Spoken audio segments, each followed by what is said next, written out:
Vamos a hablar sobre las características.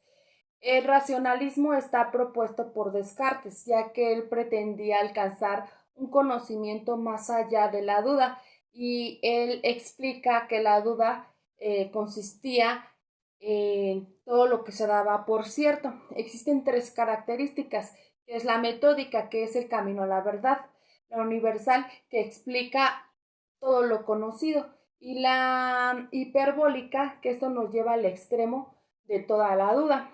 Él decía que el único modo para llegar a la verdad era a través de la racionalidad, y que era una estructura de ideas basadas todas del pensamiento humano. También decía que las matemáticas era una de las ciencias exactas. ¿Por qué? Porque todo se daba por la racionalidad. Y él consideraba también que la verdad se daba por medio de la razón, y por lo tanto toda esta era una estructura que se explicaban a través del medio de todas las leyes universales.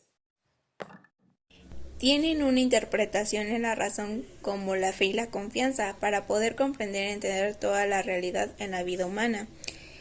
Llevan con ella una infravaloración, una crítica al conocimiento que es engañoso y un poco fiable, y eso es a través del pensamiento de Platón.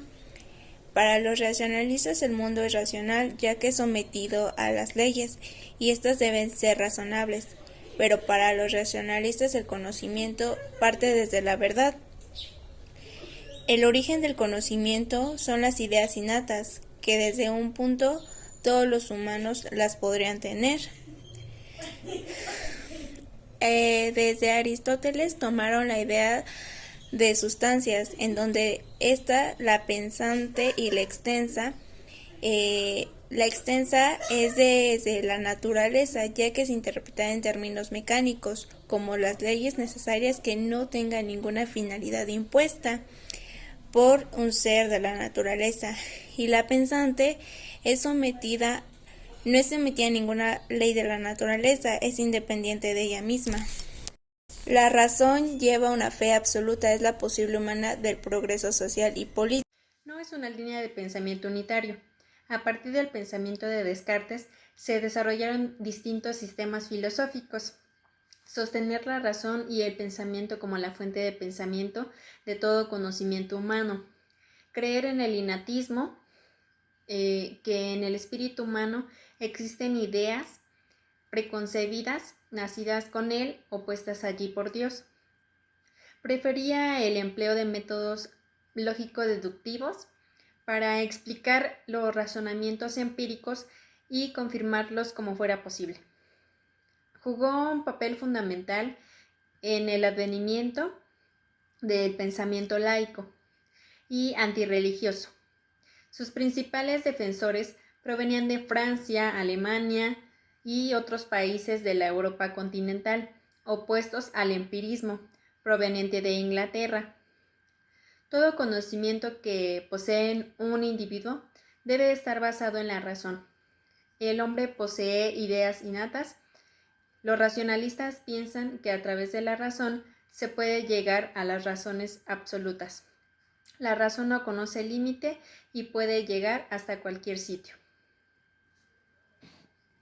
Otra característica importante es que la fe nunca debe de anteponerse ante la razón. Los filósofos racionalistas consideraban a la geometría y a la matemática como ciencias indispensables en las que debería de basarse, ya que en ellas no se daba nada por hecho, todo se tenía que demostrar. Unos rasgos importantes que cabe mencionar es que nuestros conocimientos no proceden de los sentidos, sino que de la razón y del propio entendimiento. Y el conocimiento puede ser construido deductivamente a partir de ciertos principios. Y estos primeros principios no se pueden extraer de la experiencia empírica, sino que ya se tienen en el entendimiento. Se aborda también la consideración de la deducción y de la intuición como principales métodos para el ejercicio del pensamiento. La matemática se consideraba la ciencia ideal para el racionalismo. La reivindicación del argumento ontológico se utilizaba para la demostración de la existencia de Dios. En el racionalismo se debería de fundamentar el conocimiento, ya que se pensaba que el conocimiento descansaba en la razón o en la experiencia sensible, y de esta manera se valoraba más la razón que los sentidos.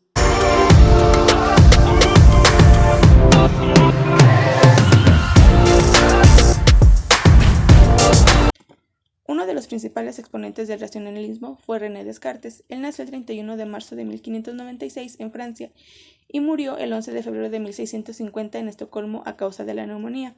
Fue un filósofo, matemático y físico francés, considerado el padre de la geometría analítica y la filosofía moderna, así como uno de los protagonistas con luz propia en el umbral de la revolución científica.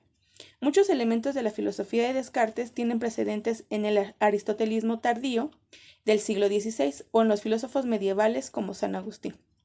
En su filosofía de la naturaleza rechazó cualquier apelación a los fines finales, divinos o naturales, a explicar los fenómenos naturales en términos mecánicos. Él, en su teología, insiste en la libertad absoluta del acto de la creación de Dios. Al negarse a aceptar a la autoridad de filósofos anteriores, Descartes con frecuencia distingue sus puntos de vista de los filósofos de los que procedieron. Afirmó un dualismo sustancial en el alma y en el cuerpo, rompiendo con la tradición aristotélica. Su declaración más importante filosófica fue mejor conocida como pienso, luego existo. Y Descartes sentó las bases del racionalismo moderno en el siglo XVII.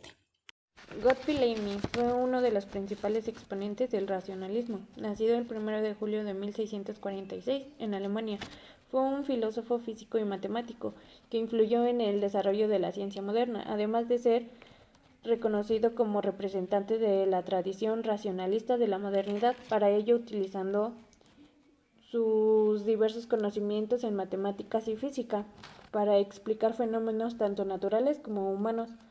Se especializó en diversas áreas, las cuales le permitieron formular distintas teorías y sentar las bases para el desarrollo moderno de la ciencia. Desarrolló el cálculo infinitesimal e inventó el sistema binario. Leibniz decía que todo triángulo equilátero es equiangular, basándose en el principio lógico de la identidad o no tradición. Desarrolló dos principios, el de la razón y el de la perfección. Un gran exponente del racionalismo fue Blaise Pascal, que nació en Francia el 19 de junio de 1623. Fue matemático, filosófico y francés. Su madre, llamada Antoniette Begon, que murió cuando él tenía 3 años. Su padre, Etienne Pascal, que era presidente de la Corte de Impuestos. A sus 11 años, Pascal escribió un pequeño tratado sobre los sonidos que emiten los cuerpos. A sus 16 años se mostró interesado en un trabajo de Descartes sobre las secciones cónicas. En 1642 Pascal, al ver que su padre era obrador, decidió, para permitir agilizar los cálculos aritméticos y no se le dificultara a su padre, realizó la máquina sumadora, llamada calculadora. Pascal se convencía de que el camino hacia Dios estaba en el cristianismo.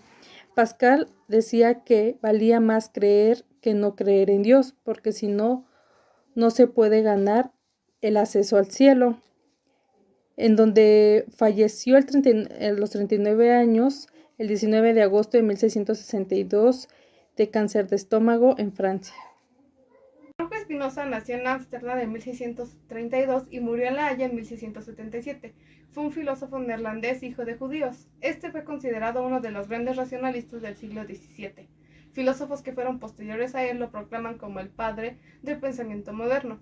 Se le atribuyen escritos como el breve tratado acerca de Dios, el hombre y su felicidad, la obra de la Reforma del Entendimiento, un polémico tratado teológico-político y su obra más importante que tituló La ética demostrada según el orden geométrico. La filosofía de Baruch parte de la identificación de Dios y de la naturaleza. Dedujo toda su filosofía en la definición de sustancia, que es aquello que es en sí mismo y se concibe por sí mismo, por lo que se dice que solo puede existir una sustancia, que es la divina. Su noción de sustancia deja como fin que todo lo que existe es por tanto Dios mismo. La filosofía de Spinoza parte del método geográfico, donde busca un criterio de verdad.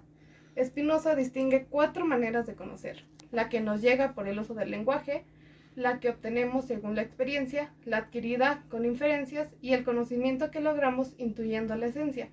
Spinoza dice que mediante la razón, el ser humano es capaz de comprender la estructura de una forma racional el mundo que lo rodea.